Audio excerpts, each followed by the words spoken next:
Hi, excuse me, miss, hello. What if I told you I could get you some money right now? I wouldn't believe you. Okay, let's get out your phone. 2024 is off to an interesting start that I don't think anyone saw coming. Not even the Mayan calendar could have popped this puppy on there. This is a really kind of somber way to begin the year when it comes to online content creation because another massive YouTuber just announced their departure from their current content.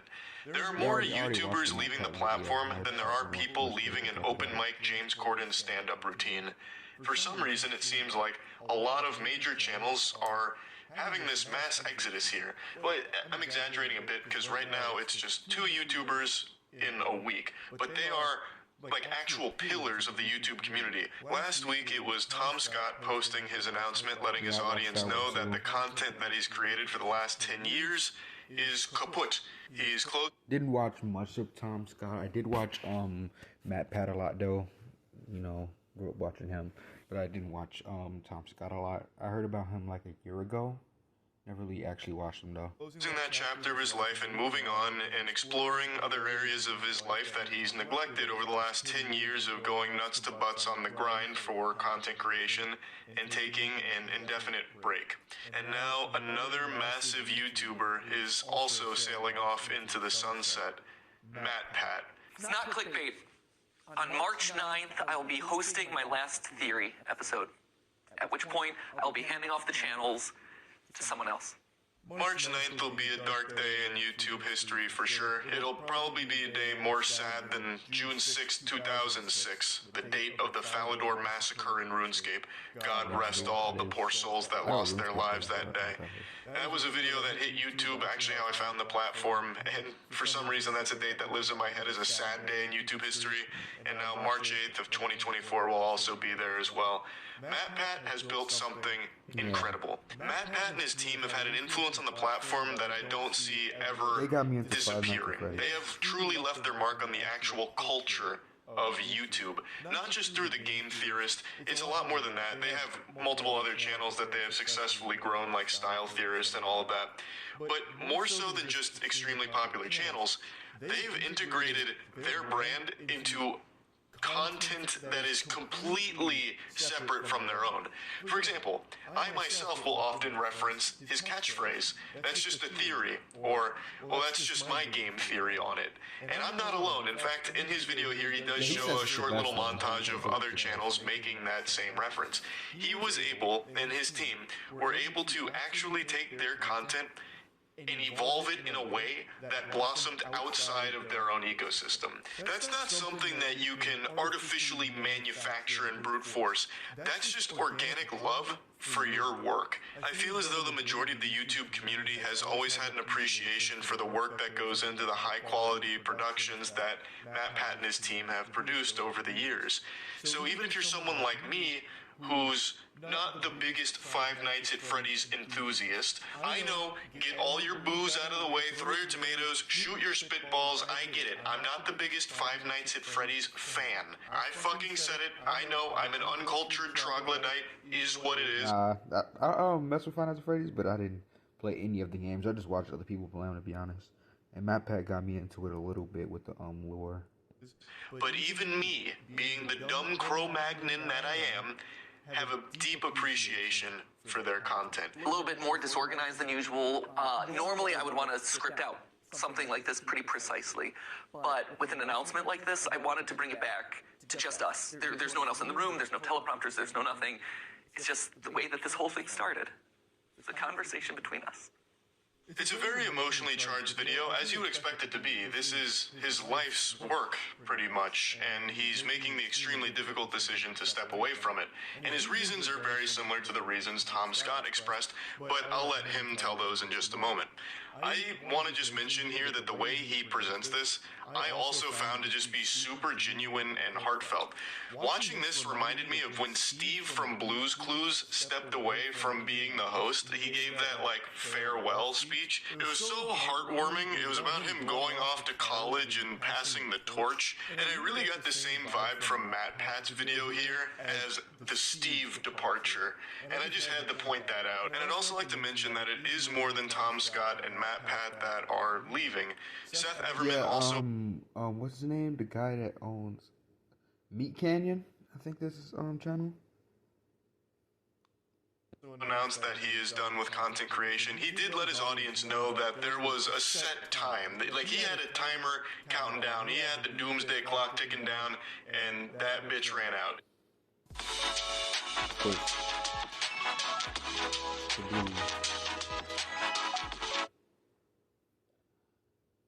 And he said, you know what, this wasn't a meme, this wasn't a joke, I really am stepping away. So he did a goodbye stream, and that'll be the last piece of YouTube content that he puts out there. There's just been a sizable chunk of huge channels that I feel a lot of you may have even grown up watching that are all announcing that they're leaving, all in a relatively short period of time. So this has led to a lot of speculation and questions as to, well, what's changed? What's going on? Why is everyone leaving all of a sudden? Is there something conspiratorial going on? Do we need the tinfoil hat out? Like, what the fuck is happening? And I'll get to why I think this is becoming so prevalent in a moment, but first I want to let Matt Pat explain why he personally is deciding to step away. We knew that we couldn't do this forever. We knew that, honestly, we didn't want to do this forever. For as much as I love you, and I love overthinking things, and I love theorizing, I don't love late nights. I don't love the fact that Steph and I have been work first for over a decade. But I was his age. He also probably knows the FNAF lore better than I do, which is a problem that I should probably address at some point. But honestly, I want to be able to spend more time with him. Pretty reasonable explanation that every other creator has also shared the sentiment of. Spending over a decade with this breakneck pace to keep creating and keep pushing new content and bigger, better content, it's left him in a state where he's ready to maybe not do that anymore. And he's in a fortunate position where he doesn't have to. He can take a step back and start to get some extra hours of sleep every night. And the other big reason is just wanting to be able to spend more time with his family, in particular his kids. Like, it's pretty clear that Matt Pat is very passionate about what he's built here.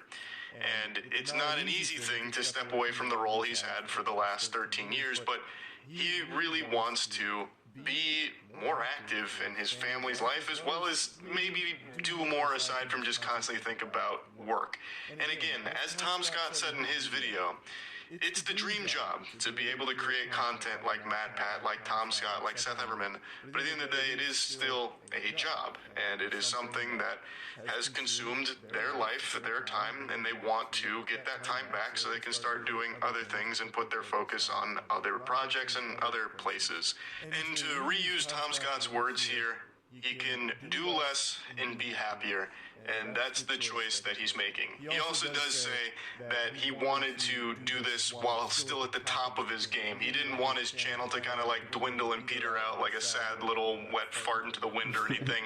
And the Theorist brand is on fire right now.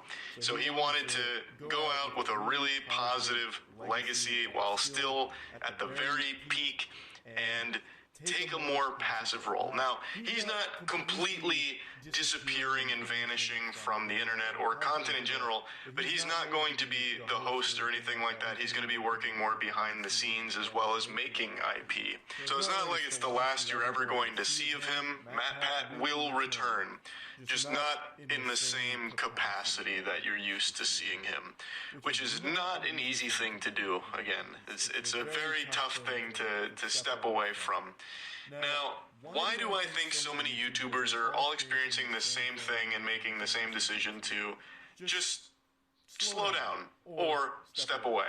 Well, I don't think it's anything nefarious. I don't believe the Illuminati puppet strings are at play here. I think the reason is because YouTube has entered this stage of its life cycle where it's actually been around for so long that some people like Matt Pat, like Tom Scott, have been on here and dedicated a sizable chunk of their life to this career that they've made on it. Yeah. Again, it is a job, and much like any other job, there reaches a point where they're just ready to do something else and retire from it. They're just lucky enough that they can retire in a shorter time frame than most people get to.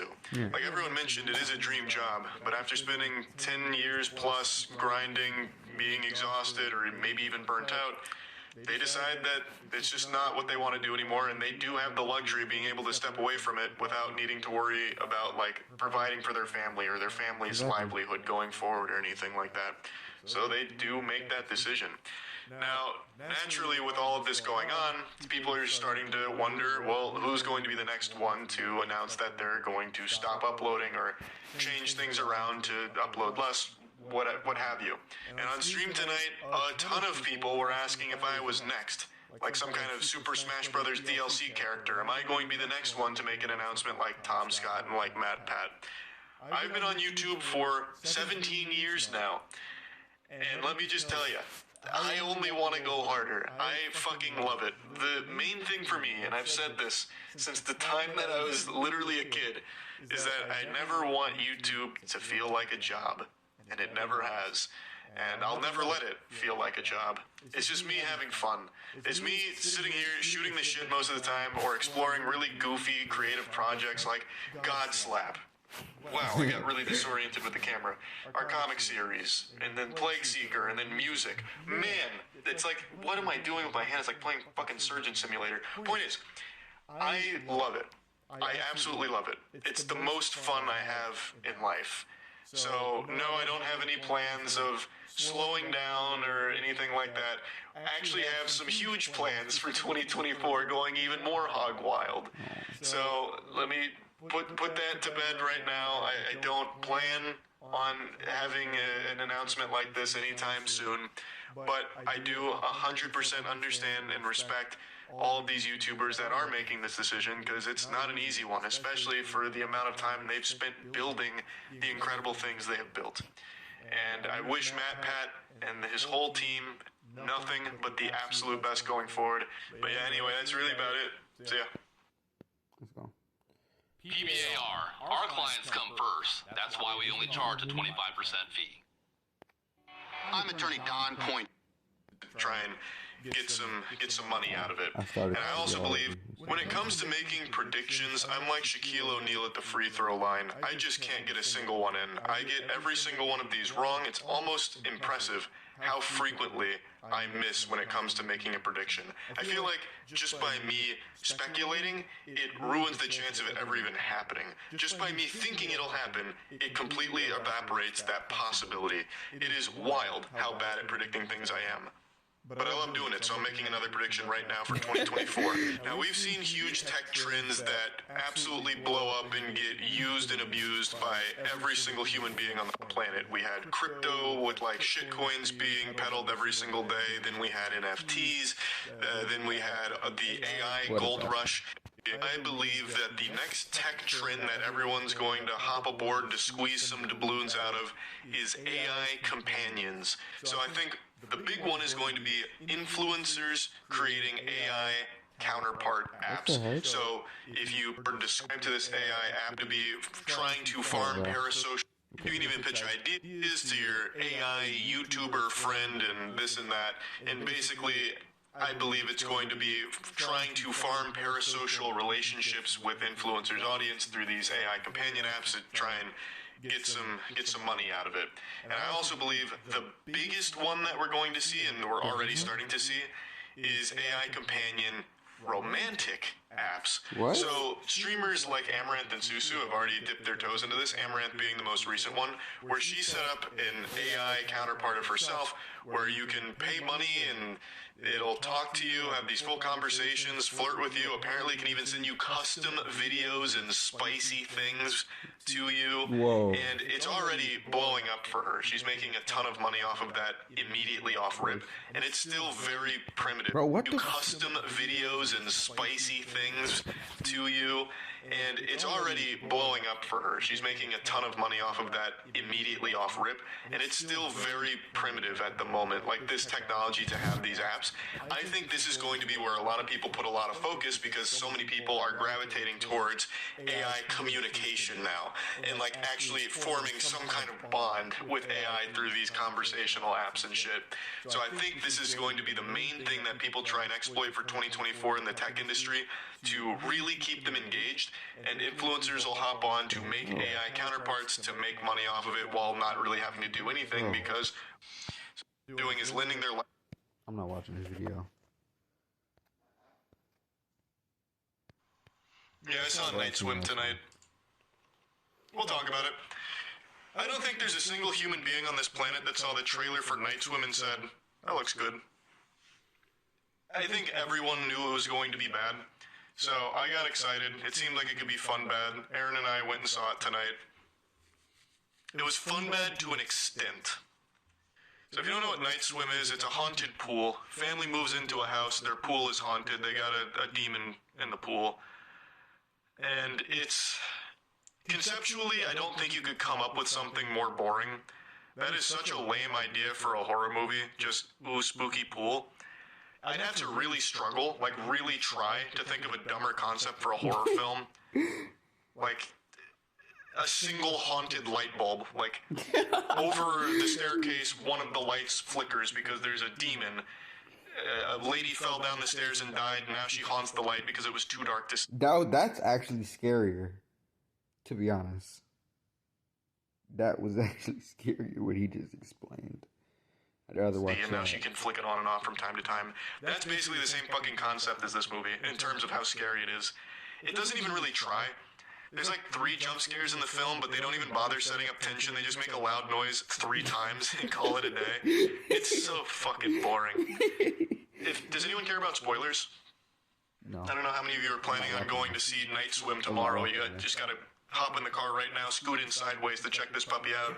The way he's talking about, I'm not watching it. This. Looks like most of chat is saying no. So, right away, we knew this was going to be special. We saw it in Dolby, which is basically like seeing it in IMAX, but with comfier chairs. It almost felt sacrilegious to even put Night Swim in the Dolby Theater, the auditorium, because, man, it was something special.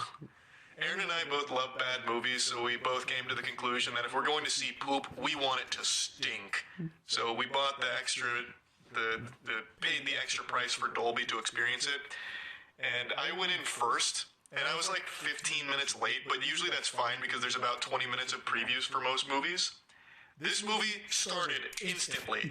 They wanted to get you right into the action immediately. And Aaron was getting a drink because he thought he had time. And on his way in, he told me that a group of teenagers laughed at him on the way in to see Night Swim. And that really set the tone for the rest of the movie, honestly. It was embarrassing. It was shameful sitting there in Dolby watching Night Swim. So the story is, the dad was a... Bro, he bro. That's so funny. This man's... It was shameful sitting there in Dolby watching Night Swim. So the story is, the dad was a former baseball star. Well, I don't even know if star is really the right word. He was a baseball player, major league player. He then came down with an illness. And the family relocates to this house that has this really nice pool. It's a really cool swimming pool. And they're super happy, and they get obsessed with the pool. But the pool's got a secret. It's got magic water. And the magic water is haunted by a fat guy. I'm not kidding. Like, that's the scare. The water has a fat, sloppy monster.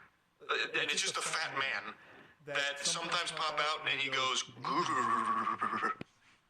And the big... Is that him right there? No, I don't think that's him. Bro.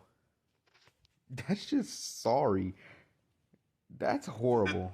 The reason he's there is because that pool was once a spring. A magic spring that can grant a wish, but it comes at the cost of needing a sacrifice. So you're led to believe that like seaweed monster guy is one of the people that was sacrificed. Or basically he's kind of like the incarnation of the pool's evil. And so the dad is swimming in the pool and his illness is getting better, but his family starts seeing the fat guy. He's like in the drain one time, like the scene out of It, which you see in this trailer. And he's like the weakest monster ever. Like legitimately the weakest monster ever. This isn't even him, this is somebody else that came in for a single scene and never was saw again. Hold on. Wasn't it in the trailer where the kid sticks his hand in the drain?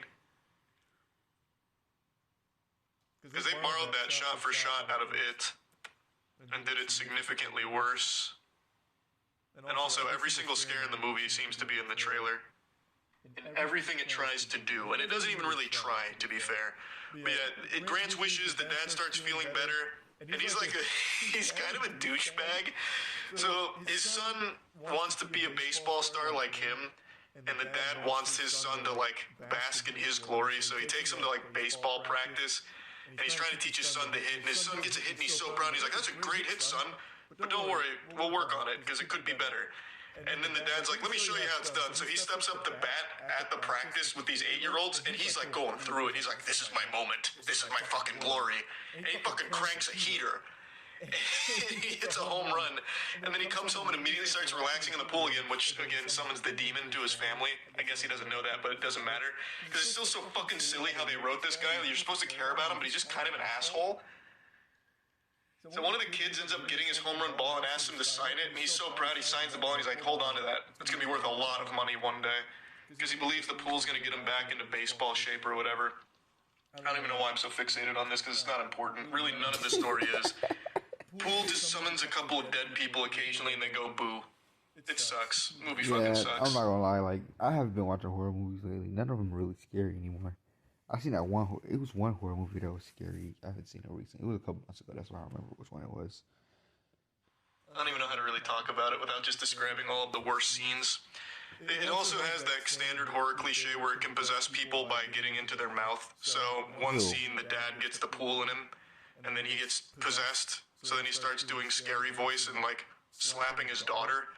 And then the daughter hits him with a baseball bat. And then, it's just so dumb. I'm not going to spoil the ending, I guess, but it's fucking terrible. Need a membership, Josiah. It's so That's boring, probably the too. best part, Like, I'm making it honestly. sound much more entertaining than it is, because most of the film is just spent with them just idly swimming in the pool, or his dad reliving the glory days of being a baseball player. That sounds so Spoil the boring. ending, bro. Okay.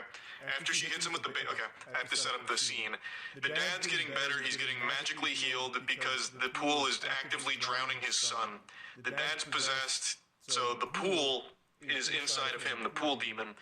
And he's slapping his daughter around, trying to buy time so his son can drown. His wife is in the pool swimming to save her son. And it turns out her dad was a Navy SEAL and taught her how to be a Navy SEAL super swimmer, so she's swimming to the depths of hell, because inside the pool it goes to an alternate ocean dimension, so she's swimming to like the bottom of the abyss. Meanwhile, there's all these spirits of people that were sacrificed in the past for other people's wishes that kind of like yell at her, but they don't do anything to stop her. So she gets her son, brings him to the surface, and he's been down there for like 10 minutes by this point, but brings him to the surface and gives him CPR and revives him. And the dad comes out there after slapping his daughter a couple times, and then the daughter hits him with a baseball bat, and it makes him puke up the goo, this pool goo. And then immediately he delivers one of the worst lines I've heard in horror movies in quite some time. This had Aaron and I cackling. After doing his horror movie voice where he's talking about how Elliot, the son, has to die, and he gets hit by the baseball bat, then he just goes into like wimpy man mode and he starts whining and he goes, Elliot, you okay? Like, that's his last line pretty much too. And then he's like, I know what I have to do. In order to save Elliot, I have to go back in the pool and die. What? So he just swims out into the pool and disappears. And then it rolls credits. It's so stupid. His line wasn't, Elliot, are you okay? He says, is Elliot okay? But in like a really wimpy, whiny voice. You know, it almost sounds like he's blaming his wife for it. Like, what is going on here? What's happening? What are you doing to Elliot? I knew I couldn't trust him around you. But like really whiny. Just drain the fucking pool. You see, they thought of that though, because if they drain the pool has like a will of its own, so it doesn't stay drained. Basically, it would fill itself back up with the original spring water. The mom visits the previous owner who sacrificed her daughter so her son could feel better, and she explains that the pool's water needs to kill, and then it'll sleep. So the only way to make it sleep was by the dad swimming out there and dying. Just sell the house. They can't leave because the pool won't let them leave. What? The pool gets into the dad's body, and then when they try and leave, he goes, starts coughing and choking. So it would have killed him had they left. I made it sound far more enjoyable and action-packed than it is. Again, most of the film is just spent with them idly swimming in the pool and putting together the worst mystery ever. There's no reason why the pool doesn't just immediately drown Elliot in the first scene, by the way, because the dad goes in the pool instantly. The dad goes in the pool, his wish is to feel better so he can be back to being a baseball player, and then pretty much right after that, Elliot is the next one who goes in the pool completely alone. It could have easily just killed Elliot right then and there, but inexplicably it decides not to. It waits until the mother figures out that the pool is evil before making its move. There's no reason for it at all. It could have done it right away. If the dad dies in the end anyway, why does it matter if he dies if they leave the house? Well, because after he pukes up the pool goo gets inside of Elliot. So then he needs to kill himself to save Elliot. So the autograph wasn't that good then. No, the autograph won't be worth not anything. really a useful autograph anymore. Cause like, I mean, I guess it's like it's not even a good story, so not even useful. Universe. Also, the scene after he signs that baseball, man, I'm getting into like the more useless scenes, but they're just so bad I can't help but talk about them. So he's not like outwardly disappointed that his son Elliot isn't as good at baseball as he is, but when he goes to practice to show off, the coach's son is really good. And he like fist bumps the coach's kid, and Elliot's clearly a little jealous, and then they throw a pool party at their house, and for some reason, the dad, Elliot, his dad, the main character, well I guess he's not really the main character, but the baseball player, he starts talking to the coach's son as if it's his new son, like he basically adopts him. So he points at one of the other dads in the pool with a kid playing chicken, and he goes, hey, I don't remember his name, hey Junior, you think we could take them in a game of chicken? He calls him Steroid Shrek. He says, do you think we could take Steroid Shrek? And then he's like, yeah, we can take him. And it's like, why are you playing chicken with a kid that's not even yours? Elliot would love some father-son time, but instead, you're with the coach's son. So he straps the coach's son to his shoulder, they play chicken, and then he goes into the deep end of the pool, so he starts drowning, and then the pool goo gets in his body and his out infiltrates him, and then he tries to kill the child by grabbing onto his legs during chicken and drowning him. It's so stupid. It's so fucking stupid. It's a horrible scene.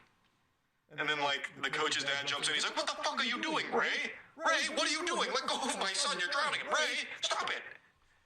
Bro. You didn't appreciate like the movie. was It's a bad. metaphor, peasant. Yeah. Well, It's a metaphor for was don't bad. swim, I guess. Oh, God. You just reminded me, in the very beginning of the movie, there's a pool guy who comes out because Ray cuts himself in the pool, and he's like, this is a weird one. So he calls out a pool guy to get the job done, and he's a real character. He's so quirky. He comes out and he starts leaning on the diving board, and he goes, pools. It's weird, right? This one's got like a natural spring attached to it. Never seen one in person. Isn't it interesting how we evolved from water, yet there's something deep inside of us that makes us afraid to go back? Maybe that's why we're so obsessed with taming water. And that's his whole statement, then he leaves. Never to be seen again. It's like the worst line ever written to be profound. What was the meaning there? Now, maybe the whole movie is a metaphor, perhaps. This is just the annual Blumhouse Super Stinker. I mean, it's January. I can't imagine a horror movie coming out the rest of the year that's worse than this. I don't think it's possible. Because, again, it doesn't really have anything scary about it. Come out on. It's very, very lame. Like super, super lame. I know it's fuck you, it's January, but even still, this one's pretty awful even by that standard. Who the hell made this movie and what was the budget? The budget was probably like $2 million, and who made it is actually, James Wan was one of the producers. Night Swim box office prediction, will it flop or succeed? My money's on succeed because it's a low budget. It's definitely less than 15 million. They're just speculating. It's 100% less than that. It's like the director went for a record in how many eyes they could roll. I don't think your eyes wouldn't even roll. You'd just be falling asleep. It's just bad. It's just not very good. There's fun bad moments, sure, but overall it's just kind of uninteresting. There aren't enough words in the English language to properly convey my confusion around the story I'm about to share with you today. I'd have to resort to making grunts and caveman noises to try and properly express how baffling it is. It's not unusual for people to try really peculiar things to try and help themselves if they find discomfort in their life, whether it's physical or whatever, if they have some kind of sickness perhaps. They'll resort to certain things that a doctor would never really prescribe. But I've never seen something quite like this. A man in Ireland was hospitalized for injecting semen into his body to try and fix his back pain. Now, like I said, I think it's kind of universal where people have certain remedies that helped them in the past against certain ailments, even though there's no real scientific backing for it in that area, but it helped them, so they keep doing it. For me personally, growing up, my parents would always give me saltine crackers and a Coke pretty much any time I was sick.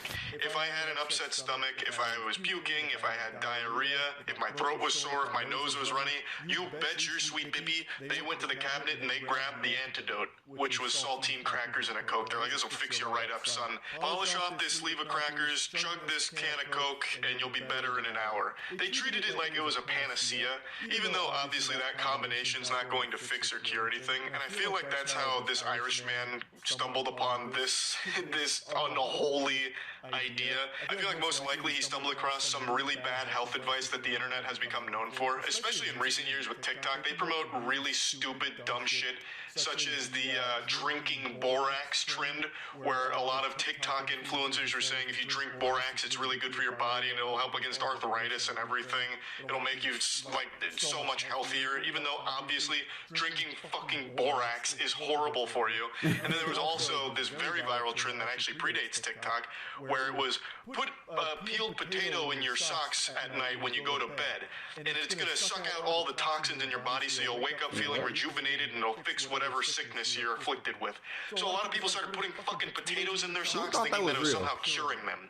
And if you go into any of these at all, they come up with the worst pseudoscientific intellectual explanations imaginable, just a bunch of mumbo jumbo. It's like the potato ones in particular. It's as dumb as you imagine, like a Neanderthal trying to explain it.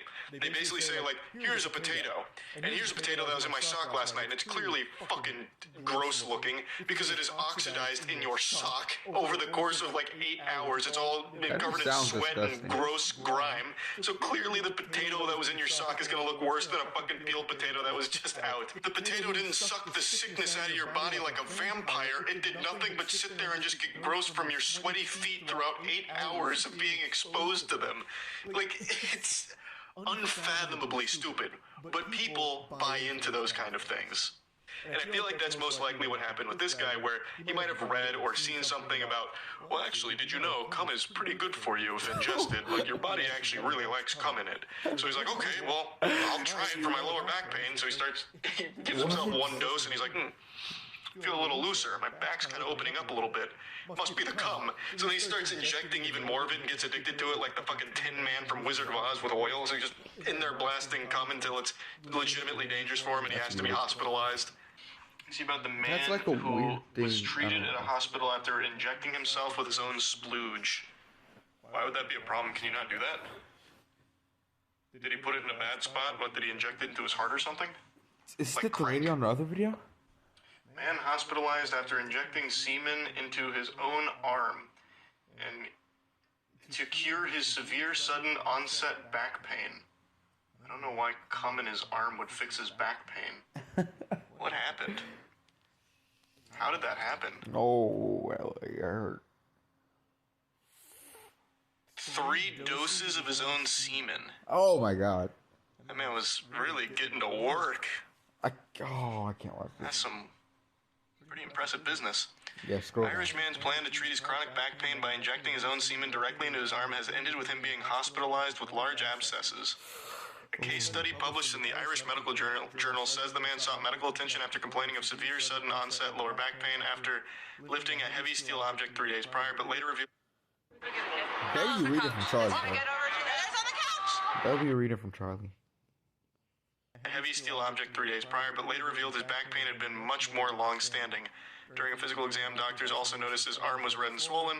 At this point, the man revealed his homespun back remedy, injecting semen into his own arm once a... Wait, Why would doing it in his arm help his back? That makes no Month for sense. 18 months using a hypodermic needle he bought online.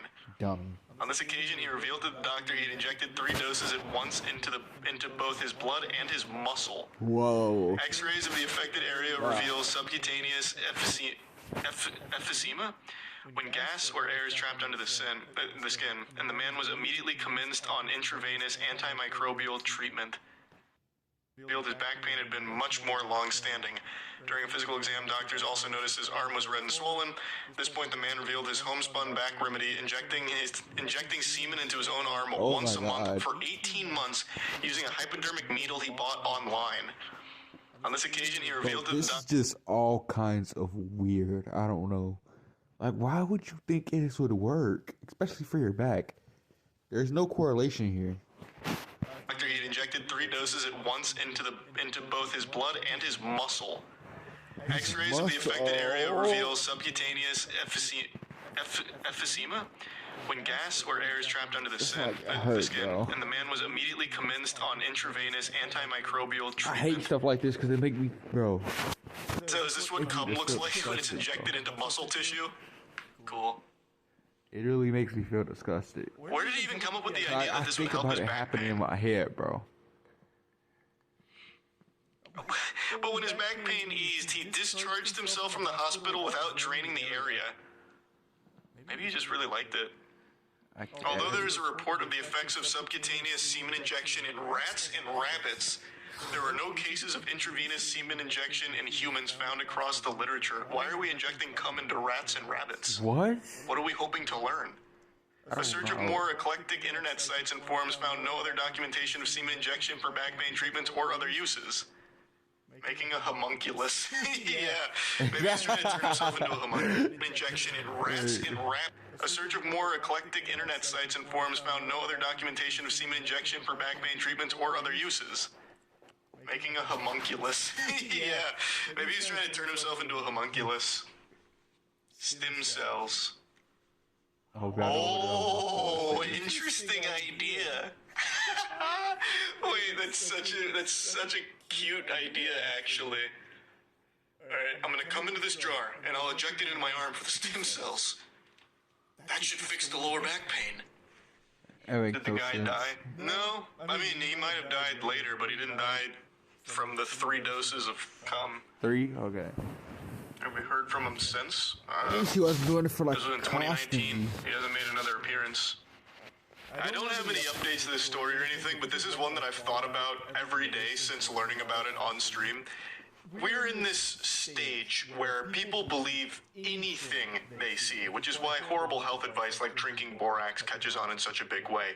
Even the most legitimately dangerous advice you can preach, people will subscribe to because they saw it on the internet, and for some reason they give like this air of authority to it. So even though it's a complete Joe Schmo on TikTok with no medical background, nothing at all, just preaching a bunch of hocus pocus nonsense, they'll take it at face value and try it, even at a detriment to their own health, and frustratingly enough, will never admit that it was a bad idea. Mainly because I think they don't want to look silly, but I also think it's possible that they've just convinced themselves it actually worked. Yeah. We're in this stage of society where people distrust everything and everyone, except for random people online that tell them something that sounds cool. If you start playing into that distrust, like, here's what Big Pharma doesn't want you to know about borax and why you should actually be drinking it instead of using it for its intended purpose of laundry. If you drink borax, this, all of these health benefits. And Big Pharma is trying to keep you sick by taking the borax away from you and making it only used for laundry, that kind of thing. And just because they're ticking all the right boxes in the dialogue tree about, oh, this is a secret the evil people don't want you to know about. You have the ability to ascend. This is the good stuff. This is the truth. And just because it's playing into that, they give it so much power. Even though the person that's talking about it has no background at all in anything medical related and probably doesn't even know what the fuck borax is, but just because they're saying all of those things, they trust them. So they try it, they drink borax, absolutely annihilate their insides, and the entire time they got a smile on their face like, yes, the borax is working. And it's just fucking sad. And the reason I'm even mentioning this is because I feel like that's the situation that happened with the Seaman guy, the splooge saint here. I feel like he must have seen somewhere, someone talk about how semen is good against back pain. Like maybe it fights inflammation. He sees that, he's like, oh, it fights inflammation. My back's been a little tight. It's worth a try. Let me get down to business and to achieve a sub 20-second speed run in the game Mr. Krabs. I feel like I've said this 100 times by now, but I'm gonna yap about it again, so get ready to add to that tally. Being the first person to accomplish something will always be a significant achievement no matter what it is. Whether you're Matt Damon being the first person to grow potatoes on Mars, or Charles White being the first person to achieve a sub 20-second speed run in the game Mr. Krabs overdoses on ketamine and dies. Both of these things are something to be proud of. And a few days ago, we got to witness something incredible. The first human being to actually beat Tetris for the NES. This is something that has never been done before in the 30-plus year history of the game, and it's a feat that was long thought impossible. But that's what people said about my growth spurt, and trust me, it's on the way. Nothing is impossible. And the runner named Blue Scooty proved that by reaching the first true kill screen for Tetris. He posted the run on his YouTube channel. His real name is Willis. He's 13 years old, and he did something no one else has ever done before with this accomplishment. It's extremely impressive here, and there's a great video that breaks down what makes it so special, as well as kind of the entire history of running Tetris. So I highly recommend checking this video out to really get a full understanding of the scale of this achievement. So as you would expect, everyone got really excited about this. People love to see something being done for the first time ever, being able to feel like you're part of history to witness this moment. And everyone was pumping their fists, celebrating this achievement from Willis, except for one lady. One miserable old asshole had to go out there, and instead of pumping her fist, she was shaking it, saying, "Damn you kids, you hooligans, this isn't cool. I'm not having any fun, so why should you?" and spit on it on a news broadcast. She's this journalist who made an absolute fucking fool of herself.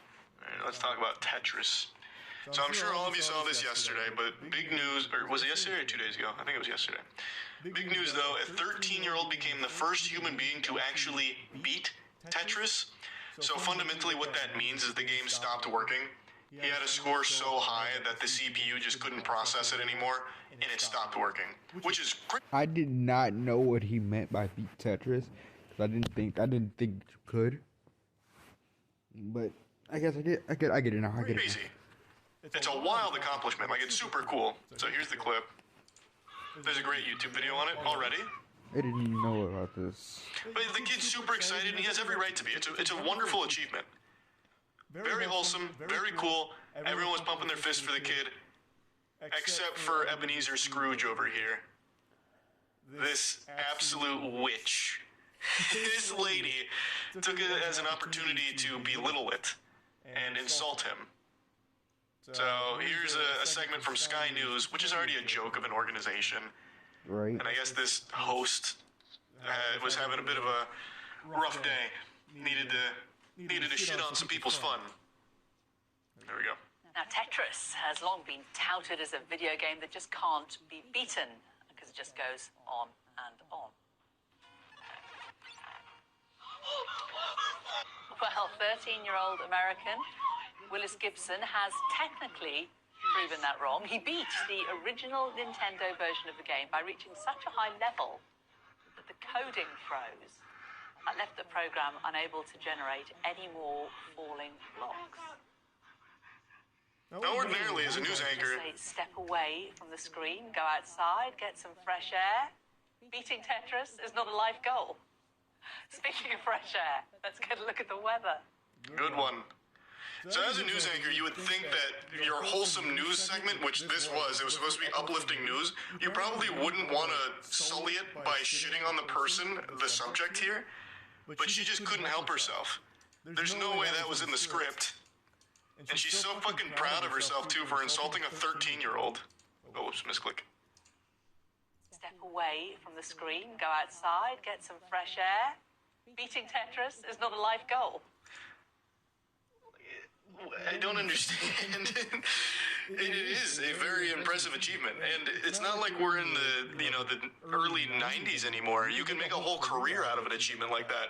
That kid could go on to do a lot of cool things, as that being his lightning rod moment. That is something to be proud of, and could legitimately turn into a more prosperous career than this soulless husk of a woman sitting here on Sky News with this hollow smile, probably in a loveless marriage. I'll get parasocial. Like, he literally did nothing besides just enjoy himself, pull off something really fucking cool, and she's just going with the classic. Yeah, honestly, it seems like I've never seen anyone do that. I used to watch Tetris a couple years back, but I don't watch anymore. I didn't think anyone could beat it. Oh, go outside, nerd shit. It's so ridiculous. And, legitimately out of nowhere for an uplifting news segment. This kid should try Donkey Kong next, take the title from Billy Mitchell. Billy Mitchell would go to his house and break his kneecaps himself, personally. And then pour his hot sauce brand in his eyeballs or something, try and blind him. For his own safety, Willis should stay away from Donkey Kong. I'm gonna sue a 13-year-old for being better than him. A crazy plot twist would be if Billy Mitchell sued Willis, assuming Willis takes the title of cheating. That'd be almost poetic. Oh, this is cute. The makers of Tetris agree. Congratulations to Blue Scuddy for achieving this extraordinary accomplishment, a feat that defies all preconceived limits of this legendary game. Tetris CEO Maya Rogers said in a statement. Rogers noted that Tetris will celebrate its 40th anniversary this year and called Willis' victory a monumental achievement. That's so fucking cute. It really is a monumental achievement that Willis should be extraordinarily proud of. He's earned it. And he also dedicated that world record run to his father, who had recently passed away. So the whole situation should have been a very wholesome, heartfelt moment on Sky News here. But this venomous asshole decided to insult the kid for this and belittle the achievement publicly with this smug little smile on her face, like she was so happy with herself to be ruining other people's fun. Or trying to make a 13-year-old feel bad. It's craziness. This is a grown-ass adult. More than a grown-ass adult. It's an adult that's teetering on geriatric these days. And to do this, it's just frustrating. It's no surprise that everyone online came crashing down upon her, dunking on her left and right, because she made herself the easiest asshole on the planet to dislike. Just so miserable. So yeah, I just wanted to cover that briefly because this is an incredible achievement that unfortunately was sullied a little bit because of her reporting, but I actually think it had more of an opposite effect. Yeah, a lot of maybe the older octogenarians that are watching Sky News probably were like, ha ha ha, this is stupid, kids playing games isn't cool, or that's not a real achievement or a life goal, like she says, ha ha ha. Like, while they may not care and may belittle it, this actually put more of a spotlight on Blue Scooty, his achievement. So I think, in turn, this may have actually been even more beneficial because it got even more people aware that Willis had just done something that had never been done before with this Tetris world record. All in all, it may have actually been a net positive that this lady made an absolute clown of herself publicly for everyone to throw tomatoes at. But I just wanted to cover this briefly. Another huge congratulations to Blue Scooty. I'm excited to see where the Tetris community goes from here. As of making this video, there's already been 2 other runners that have also reached the true kill screen. So kind of like when the 4-minute mile barrier was broken and then a lot of other people started to be able to get 4-minute miles, that's kind of what's happening with Tetris at the moment, with 2 other runners reaching this kill screen. So really incredible stuff, and I'm excited to see more from it in the future. So, yeah, I just want to talk about it a little bit, and I also want to give you a quick Starforge update, the best PCs in the universe, in case any of you are needing to upgrade your PC. Alright, I'll see y'all in the next video. Peace.